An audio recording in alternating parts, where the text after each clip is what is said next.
ये कातिलों का शहर है तो यहाँ मुस्कुराने की जिद न कर। मेरे ठीक पीछे आप जिस शख्स को देख रहे हैं, इस शख्स ने जिंदगी भर असहमति की आवाज़ की वकालत की। इसने कभी असहमति को अपना दुश्मन नहीं समझा। हमेशा लोकतंत्र की आने वाली नस्लों को यही पाठ पढ़ाया कि जब भी भारत में लोकतंत्र आएगा तो हमेशा असहमति की आवाज़ को स्वीकारने की तथा रखना। और शायद नेहरू इसी के पुजारी भी थे और इस शख्स की बातों को मानने में विश्वास भी रखते थे। ये शख्स जिंदगी भर अहिंसा का पुजारी रहा। समय समय पर इसने असहमतियों के खिलाफ खूब सारी आवाज़ बुलंद की, पर हिंसा का समर्थन कभी नहीं किया। आज के दौर में असहमति करना और आवाज़ उठाना तो जैसे जुल्म सा हो गया है। इसी असहमति की आवाज़ को बचाने के लिए कोर्ट ने JNU की 2 छात्राओं और जामिया मिलिया इस्लामिया के एक छात्र को जमानत दी है। इन छात्रों के ऊपर UAPA लगाया गया था और ये पिछले 1 साल से जेल की सलाखों के पीछे थे। ये छात्र एक्टिविस्ट थे, समय समय पर छात्र मुद्दों पर अपनी आवाज़ उठाते थे।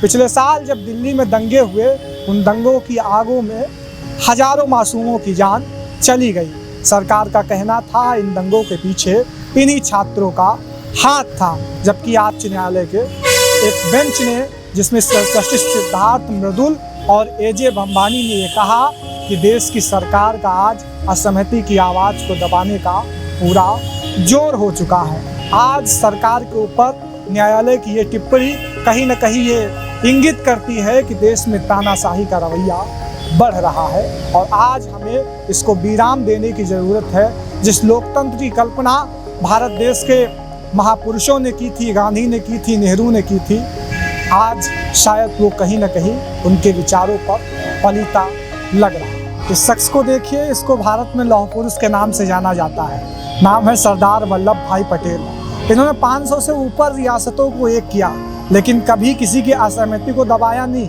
इन्होंने किसी के ऊपर जोर जबरदस्ती नहीं की। उस समय भारत को शायद एकत्र करना बड़ा मुश्किल सा था। जब 1947 में देश आज़ाद हुआ तो सारी रियासतें अलग अलग थी। कईयों का ये मानना था कि हम स्वतंत्र रूप से रहेंगे, लेकिन सरदार पटेल ने सबको समाहित किया। ये वही सरदार पटेल हैं जिन्होंने नेहरू की कैबिनेट में गृह मंत्रालय का जिम्मा संभाला, लेकिन आज के गृह मंत्री में और तब के गृह मंत्री में बड़ा अंतर था। इन्होंने किसी के ऊपर UAPA नहीं लगाया, किसी को जेल में नहीं डाला।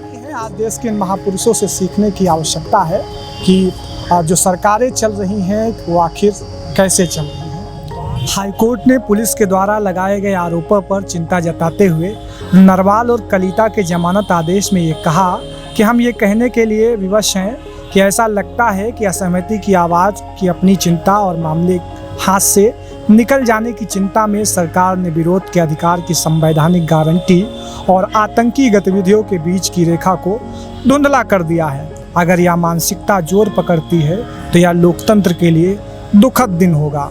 वहीं दिल्ली पुलिस का कहना है कि नरवाल, कलिता और तनहा और अन्य कानून एवं व्यवस्था की स्थिति को बाधित करने की कोशिश के तहत CA विरोधी प्रदर्शनों में इस्तेमाल किया गया है। बता दें कि नताशा नरवाल और कलिता JNU की छात्रा हैं और ये पिंजरा तोड़ संगठन की सदस्य हैं, जो दिल्ली यूनिवर्सिटी हॉस्टलों में महिलाओं के लिए भेदभाव कर्फ्यू और विरोध में बिगुल बजाती है।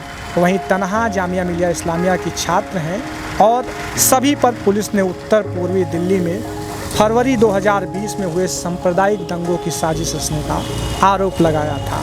आज हाईकोर्ट ने इन छात्रों को जमानत दे दी है। हालांकि कुछ पाबंदियां लगाई हैं, लेकिन सरकार के लिए भी ये सोचने का दिन है कि छात्रों के प्रति ये दुश्मनी कितनी ज़्यादा सहज है।